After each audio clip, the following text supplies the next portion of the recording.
All right, so good morning from BGC. Left the beach, back here for a few days, paying some bills, taking care of some things, and then I will return to Boracay as soon as possible. Still waiting on my internet to get installed. But anyways, unfortunately, I have some bad news to report. New Zealander Nick Stacy killed in the Philippines shooting. A New Zealand man has been killed in a shooting incident in the Philippines while defending his girlfriend from muggers. Local police have named the victim as Nick Stacy, who died after allegedly being shot while walking with his girlfriend shortly after midnight on Sunday local time in the city of Makati, Metro Manila region. So very, very close to where I'm sitting right now.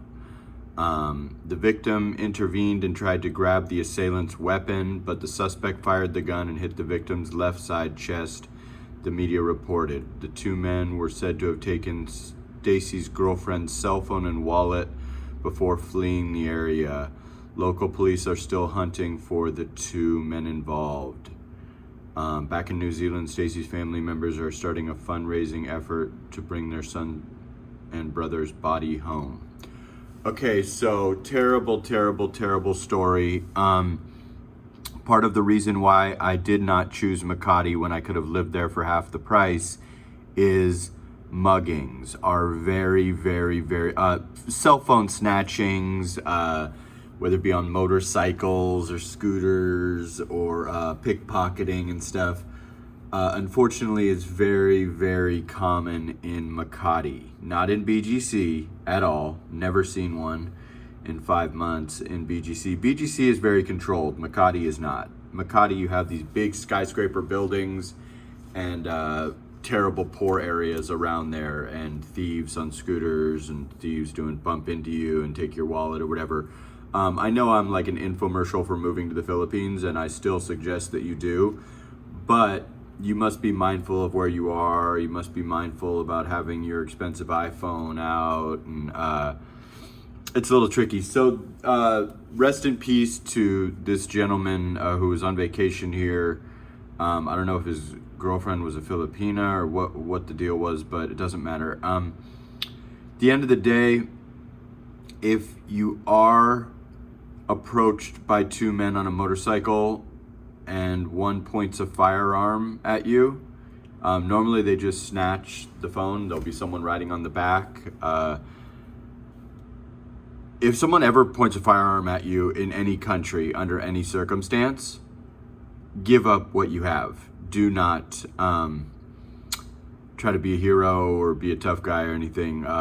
Once again, rest in peace to this guy's family, and defending your girlfriend is a great thing. But at the end of the day, this is a very poor country, and apparently they're willing to kill him over what is going to be a locked iPhone, which would mean that even if it was an iPhone 14 Pro Max, which retails for about $1,500 American, on the locked market, unless I'm missing something here, probably looking at $200-300. But again, in the Philippines, where minimum wage in Manila is 550 pesos, $200-300 could be, $300 could be over 30 days of work. So at the end of the day, in any country, if anyone ever approaches you and tries to rob you, give up the items. You may have insurance. Even if you don't, you'll still have your life after that. So whether it's money, your watch, your cell phone, it's never worth it. What a tragic story.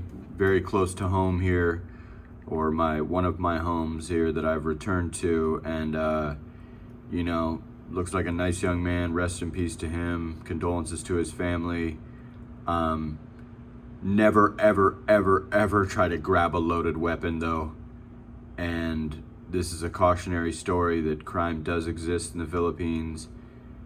If anyone tries to rob you on some petty stuff like your cell phone, give it up. Keep going. You don't really want a confrontation in a foreign land. You don't want to die in a foreign land. There are guns in the Philippines. I'm sure there's plenty of illegal and legal guns in the Philippines. Again, this is a very, very poor country. And outside of BGC, Manila can be dangerous. And as a foreigner, you stick out like a sore thumb as a white guy. In Boracay, where I just was, it's very tourist heavy, so there's tons of other white faces, male and female, at all times. Now in Manila, when I go downstairs, even in ritzy BGC, there'll be a couple, white guys and stuff, but you're still looking at 95% Filipinos and Koreans and Chinese and Asians in general. So you definitely stick out as a white person. They think you're rich. If they try to rob you or your girlfriend, as much as, in America, I would probably handle it differently, or, you might be armed in America and things of that nature. You got to give it up. You got to give it up, whether you're being flashy or whether it's just a petty little cell phone or whatever. I mean, the guy stuck a firearm at her and attempted to rob her for her cell phone. What's a cell phone really worth? It's nothing. I mean, if you're from another country, your cell phone's worth maybe $1,000. You should make that in 5 days. Most people make 4,000 or 5,000 a month or something in other countries like Canada and New Zealand and America, whatever. So at the end of the day, don't be a hero. Don't try to intervene. Rest in peace, this man's family. It was a brave thing that he did, but it was just a cell phone. Normally they just snatch the phones to point the gun and all that. Should have just handed them the cell phone and went on your way. I'm sure they wouldn't have done what they did, but police are searching for this guy. This kind of thing needs to stop, obviously, but you got to be mindful of where you are and never, ever, ever, ever intervene on someone with a loaded gun, and never try to wrestle it out of their hand ever under any circumstance in any country. Doesn't matter. So rest in peace to Nick, and it's a tragic story.